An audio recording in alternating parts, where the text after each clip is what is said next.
Are you looking to buy your first cottage but don't have the first clue what owning a cottage entails or what questions to ask? In this part 1 video, I'm going to share 4 out of 10 things to consider when buying a cottage.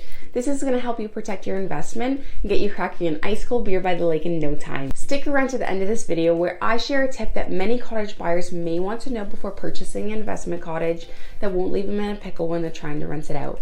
If we haven't met before, my name is Megan Proper and I'm a local Huron County realtor helping families and people just like you find their dream cottage. Let's get right into it. Number 10 on my list is waste management. And leave it to me to start with the last thing that any of us want to deal with, which is garbage, and yeah, you guessed it, poop. In town or in the city, the municipality usually arranges for pickup of your garbage and recycling. But when purchasing a cottage, make sure to ask your realtor if they have a garbage pickup, a local dumpster within the association, or if you do need to bring all your garbage home with you to dispose of yourself. With waste management also comes with the question of how is our own waste management being disposed of. In town, most of us deal with the municipal sewer system, so we just flush it and forget it. But at your cottage, you may need to upkeep a septic system, a holding tank, or even a compostable toilet. Have your realtor inquire how old the waste system is, a copy of the inspection report, when it was last pumped, or even the size. If you do plan to have many people at the cottage, it is important to note that the current system may not have been originally installed for more than a specific amount of people. And without going into great detail in this video, stick to these main points on septics: the age, size, location, when it was last pumped, and an inspection report to confirm good working order or any risk factors that you should consider.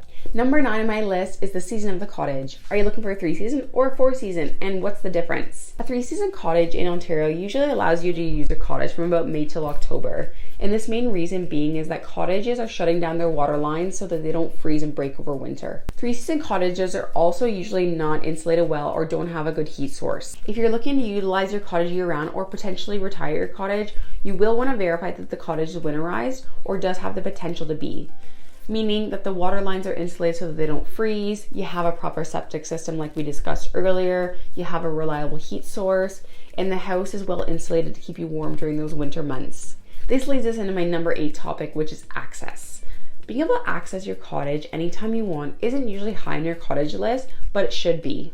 If you want to be able to drop off things here and there, check up on the place, or even still have a winter getaway location, you will want to ask your realtor if the road to your cottage is maintained in the winter, who's maintaining it, and if there's any costs associated with that. I've shown many cottages that are snowplowed by a local farmer and not the municipality, so always double check how you can access your cottage.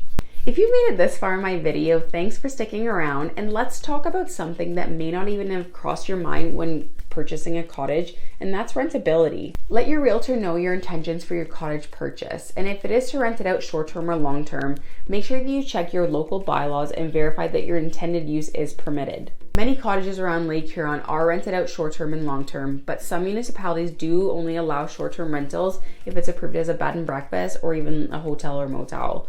So this is drastically going to affect your intended use and extra income if you do find out that the municipality won't allow that after you purchase. Now that we have 4 things to think about when purchasing a cottage: waste management, 3-season, 4-season, access, and rentability, be sure to check out my next video where I'm going to dive into things that you should be asking about your cottage property to help you get the best use out of it. I'll also be giving a sneak peek into my number 1 red flag that I teach clients to look out for in cottage properties. If you own a cottage already, let me know in the comments below what your number 1 consideration was when purchasing it, or anything you wish you would have known. You can find my contact information in the description below, and if you're ready to dip your toes in the sand on your own cottage property this summer, reach out and let's get started today.